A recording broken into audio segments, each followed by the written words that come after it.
Sarah Matthews always knew she was different. The way streetlights flickered when she walked beneath them, how plants seemed to grow more vibrant in her presence, and the strange iridescent sheen her skin took on during full moons. These were just a few of the peculiarities she learned to hide from the world. Her mother, Eleanor, had taken the secret of Sarah's true nature to her grave 15 years ago, leaving behind only a letter to be opened on her daughter's 20th birthday. "Your father wasn't from here," the letter had read, the paper trembling in Sarah's hands as she sat alone in her apartment that pivotal evening. "He came from the stars, from a world called Luminara. He was beautiful, radiant, and like all his kind, he could take human form. We fell in love during the 3 months he spent on Earth studying our species. He never knew about you, and by the time I discovered I was pregnant, he had already returned to his world, unaware he left behind something more precious than all his research." Now at 35, Sarah had built a life that appeared normal on the surface. She married David Richardson, a brilliant architect with kind eyes and a gentle soul, becoming stepmother to his 16-year-old son, Marcus. Their marriage had been comfortable, peaceful, until David's tragic accident 2 years ago left her a widow, sharing a home with her teenage stepson who was now 18 and beginning to awaken feelings in her that she couldn't explain. It started with the dreams. Every night, she would see Marcus surrounded by the same ethereal light that sometimes emanated from her own skin when her emotions ran high. In these dreams, they would float among the stars, their bodies weightless, their souls intertwined in ways that transcended earthly boundaries. She would wake up gasping, her bedroom filled with a soft, pulsing glow that took hours to fade. Sarah tried to maintain appropriate boundaries, to be the supportive stepmother Marcus needed while grieving his father. But there was something about him that called to her alien half, something that made her wonder if perhaps he carried a trace of otherworldly essence himself. The way he looked at her sometimes, with eyes that seemed to peer straight through her carefully constructed human facade, made her wonder if he could sense what she was. One autumn evening, as they sat on their back porch watching meteor showers streak across the sky, Marcus turned to her with an expression that made her heart stop. "You were different," he said simply, his voice deeper than she remembered. "I've always known, even before Dad." He trailed off, pain flickering across his features. "The way you move, the way the air feels different around you, like it is charged with something I can," he explained. Sarah's hands began to tremble, and she watched in horror as tiny points of light began to dance across her skin, responding to her emotional turmoil. She had never lost control like this before, not in front of anyone. But as she started to rise, to flee from his penetrating gaze, Marcus caught her wrist. The touch sent a shock wave through both of them, and for a moment, the entire world seemed to hold its breath. "Don," he whispered, his eyes now reflecting the same otherworldly gleam that emanated from her skin. "Don, run, not from me." The air between them crackled with unspoken possibilities, with dangerous potential. Sarah knew she stood at a crossroads, one path leading to continued secrecy and safety, the other toward something unknown, forbidden, and potentially destructive to them both. But as Marcus's fingers tightened ever so slightly around her wrist, she realized that perhaps the choice had already been made for her, written in the very starlight that ran through her veins. Behind them, the meteor shower intensified, and Sarah could have sworn she heard music in the light that rained down from above, a melody that spoke of her father, this world, of destinies yet to unfold, and of loves that defied the ordinary boundaries of both earth and stars. Thunder rolled in the distance, though the sky remained clear of clouds. Sarah knew that soon, very soon, she would have to tell Marcus everything. But for now, she simply sat beside him, letting the night air carry the weight of their unspoken words, as the boundaries between stepmother and stepson, between earth and stars, between right and wrong, began to blur like watercolors in the rain. The days following that electric moment on the porch took on a dreamlike quality. Sarah found herself hyper-aware of Marcus's presence in their home, the sound of his footsteps in the hallway, the subtle shift in the air when he entered a room, the way her alien essence seemed to reach for him like plants straining toward sunlight. She began to notice things about him that she overlooked before, how his movements carried the same fluid grace that she always struggled to hide, how objects sometimes seemed to shift slightly in his presence, One morning, she found him in the kitchen, staring at a spoon that was hovering an inch above his palm. The moment he saw her, it clattered to the counter, and his face drained of color. "I can, to explain it," he said, his voice shaking. "It started happening after that night on the porch. When you glowed." Sarah's heart thundered in her chest. She recognized what was happening. Her alien energy had awakened something in him, something that had perhaps lain dormant in his DNA, waiting for a catalyst. She thought of her father, this world, Luminara, and wondered if somehow, through some cosmic coincidence, Marcus carried a trace of that same celestial heritage. "We need to talk," she said finally, her voice barely above a whisper. "But not here. There's a place I go sometimes, when things become too human." She saw understanding flash in his eyes at that last word, and it both thrilled and terrified her. They drove in silence to an abandoned observatory on the outskirts of town, a place Sarah had discovered years ago. The massive dome was crumbling, but the energy there felt right, closer to the stars, closer to her true nature. As they climbed to the observation deck, the setting sun painted the sky in shades of purple and gold that reminded her of her dreams. "I'm not entirely human," she began, watching his face carefully. "My father was from another world, a place called Luminara." The words tumbled out then, everything about her mother's letter, her struggling with her dual nature, the abilities she'd hidden all her life. As she spoke, she let her control slip, allowing the ethereal light that was her birthright to manifest fully for the first time in front of another person. Marcus didn't to recoil. Instead, he stepped closer, his eyes wide with wonder. "I always felt it," he whispered, "even when I was younger, before Dad." He swallowed hard. "There was something about you that called to me, something familiar." He held up his hand, concentrating, and small motes of light began to dance between his fingers, weaker than her glow, but unmistakably similar. "This is impossible," Sarah breathed, watching the light swirl around his hand. Unless a memory stirred, her mother's letter had mentioned that her father had been on Earth studying humans. What if he had visited before? What if Marcus, his family tree, also held secrets that stretched to the stars? "We need to find out more about your family," she said. "Your father. Did he ever mention anything unusual about his parents? His ancestry?" Marcus shook his head, then paused. "There was a box," he said slowly. "After Dad died, I found it in his study, but I could never get it open. It has these strange markings on it that almost seem to move when you look at them directly." Sarah, his pulse quickened. She knew those kinds of markings. She'd seen them in her dreams, glimpses of her father, his written language. "We need to see that box," she said urgently. As they stood there, the first stars beginning to appear above them, Sarah felt the last threads of her ordinary life unraveling. The line she'd drawn between herself and Marcus, the one that marked them as stepmother and stepson, was dissolving in the face of this larger mystery. Their connection wasn't to just inappropriate attraction or forbidden love. It was something older, something written in strands of DNA that stretched across galaxies. Marcus reached for her hand, and this time she didn't pull away. The moment their fingers touched, the entire observatory dome filled with dancing lights, their combined energy creating patterns that seemed to tell stories in a language neither of them yet understood.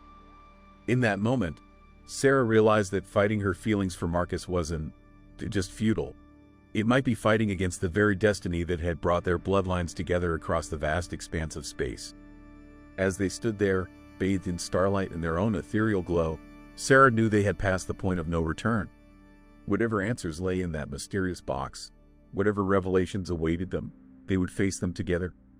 The boundaries of their relationship had been redrawn not by earthly conventions, but by the light of distant stars that ran in both their veins.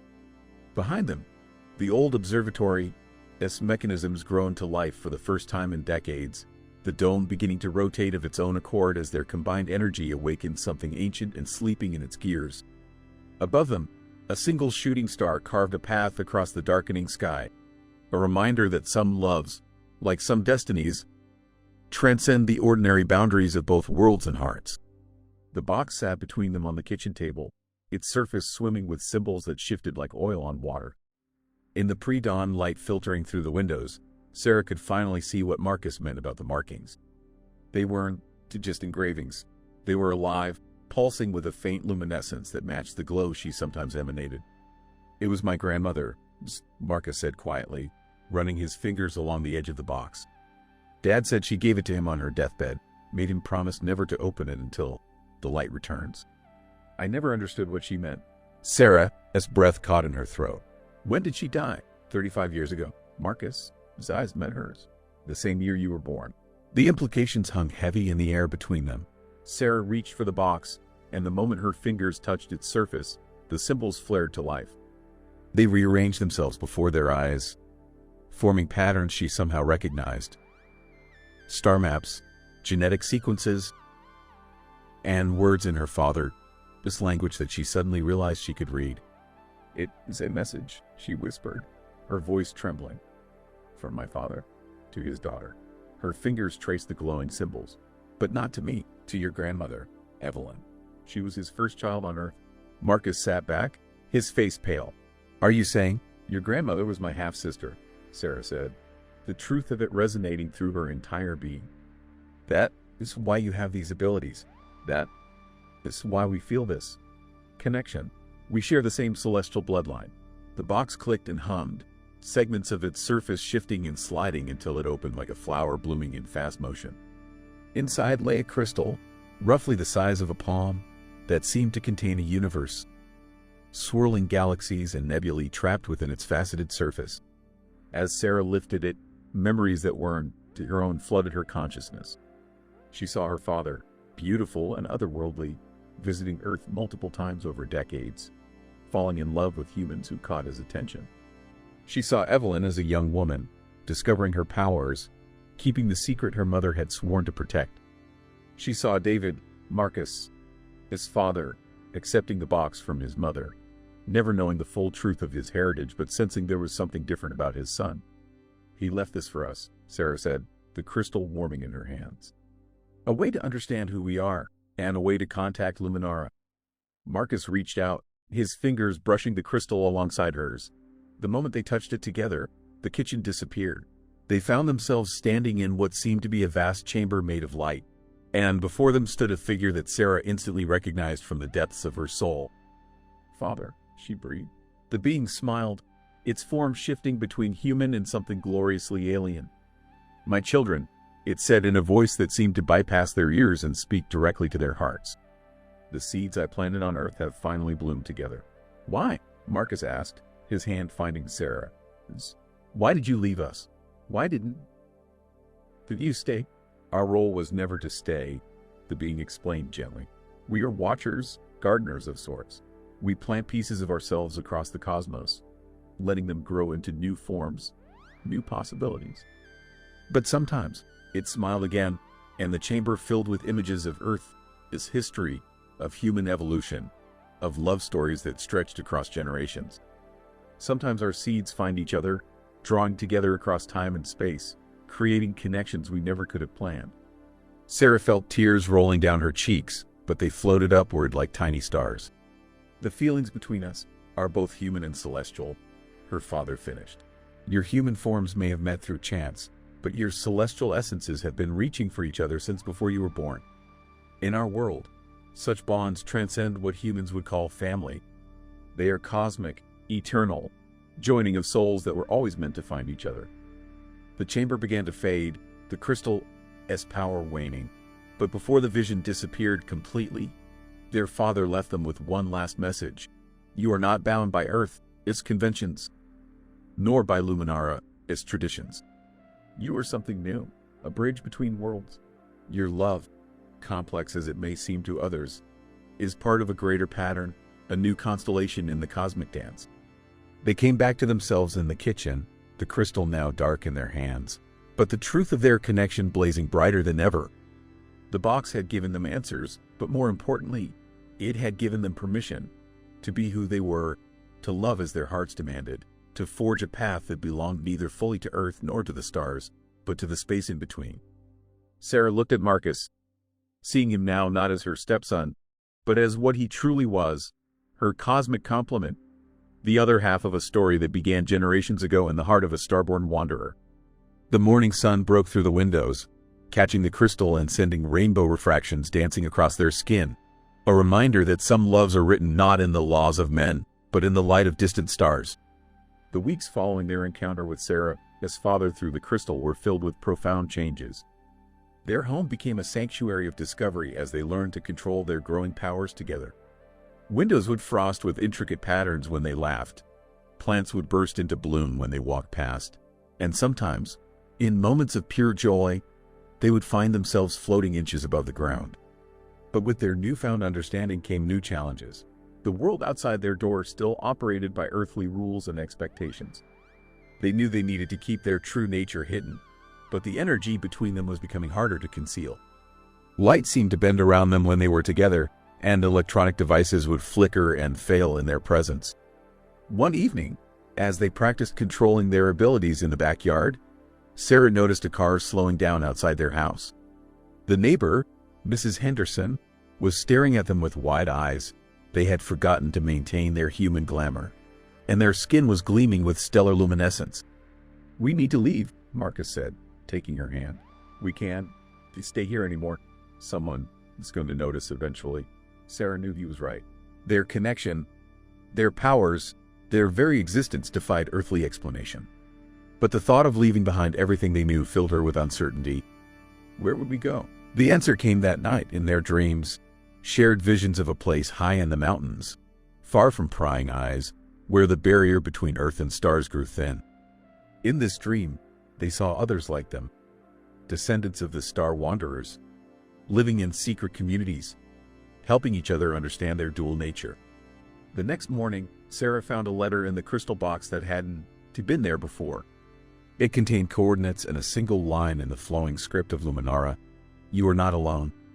They spent the next few days preparing, selling what they could, creating new identities with abilities they didn't fully understand but seemed to come naturally to their kind. Sarah found she could manipulate digital records with just a thought, while Marcus could influence minds enough to make people forget they ever existed.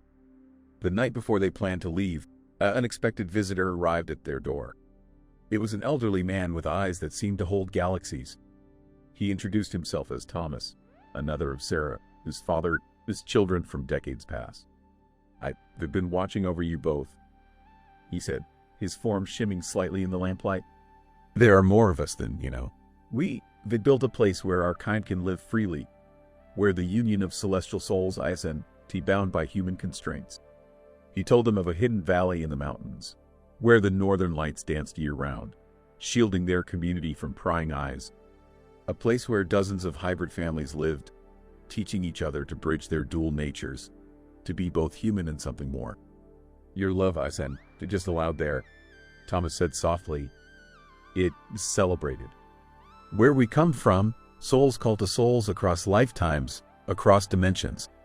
The forms we wear, the roles we play in this human world, they temporary. What matters is the stellar essence that recognizes its other half." As they packed their car under the cover of darkness, Sarah felt a weight lifting from her shoulders. The guilt and confusion that had plagued her since her feelings for Marcus first emerged were dissolving in the light of understanding their true nature. They weren't running away. They were running toward something, toward a truth that had been written in their DNA since before they were born. Marcus loaded the crystal box into the car, now filled with letters and records of their family, this cosmic history that had materialized over the past weeks. Sarah took one last look at the house where she had lived as a widow, as a stepmother, as a woman trying to be purely human. Now she was stepping into a new role, one that honored both her earthly and celestial heritage. As they drove away, following Thomas' car toward the mountains, the stars seemed to pulse in rhythm with their hearts. In the rearview mirror, their old house shimmered and then seemed to fade, as if it had never existed. The streetlights they passed burst into brilliant displays of color, celebrating their passage like an honor guard of light. Sarah reached for Marcus, his hand across the console, their fingers intertwining as naturally as two streams joining into a river. The energy that flowed between them now felt right, destined, no longer something to hide or fear, but something to nurture and celebrate. "I can feel them," Marcus whispered, his eyes on the horizon. "The others like us. They were waiting." Sarah smiled, watching the aurora borealis begin to dance across the sky, guiding them home. The road ahead twisted into the mountains like a ribbon of starlight, leading them toward a future where they could be fully, unashamedly themselves, children of earth and stars, bound by a love that transcended both. The hidden valley revealed itself to them like a dream materializing into reality. As they followed Thomas's car around the final bend in the mountain road, the air itself seemed to part like a curtain, revealing a sprawling community nestled between towering peaks. Buildings of impossible architecture stretched toward the sky, their surfaces shifting between transparency and solidity as if they couldn't quite decide which dimension they belonged to. The aurora borealis that had guided them here formed a permanent dome overhead, its colors more vibrant than any Sarah had ever seen on Earth. But what took her breath away were the people, dozens of them, walking openly with their true nature unveiled. Some glowed like she did, others seemed to phase in and out of visibility, and a few even floated serenely above the ground. "Welcome home," Thomas said, as they parked beside a structure that looked like it was made of crystallized starlight. "The sanctuary has been waiting for you." Their arrival had drawn a crowd, but instead of the fear or judgment they'd grown accustomed to hiding from, Sarah and Marcus were met with knowing smiles and gentle welcomes. An elderly woman approached them, her silver hair floating around her head like a cosmic halo. "I knew your father well," she said to Sarah, her eyes twinkling with literal starlight. "He told us another joining was coming, one that would complete a circle begun generations ago." She turned to Marcus. "Your grandmother, Evelyn, helped establish this place. She knew that someday her bloodline would return here." Over the next few days, Sarah and Marcus discovered what it meant to live without hiding. They learned that their community, which called itself the Stellar Concordat, had existed for over a century. It was a haven for star children and their descendants, a place where the boundaries between Earth and Luminara grew thin enough to allow their true nature to flourish. Their powers grew stronger with proper training. Sarah learned to manipulate light itself, creating illusions and portals that could bridge vast distances. Marcus discovered he could communicate with the cosmic consciousness that flowed through all of their kind, accessing a vast repository of knowledge left behind by generations of star wanderers. But the most profound change was in their relationship. Here, among others who understood the true nature of celestial bonds, they could finally embrace the love that had drawn them together across species and social conventions. They learned that in their true form, their stellar essence, concepts like stepmother and stepson had no meaning. They were simply two souls, born of the same cosmic lineage, whose paths had been destined to merge.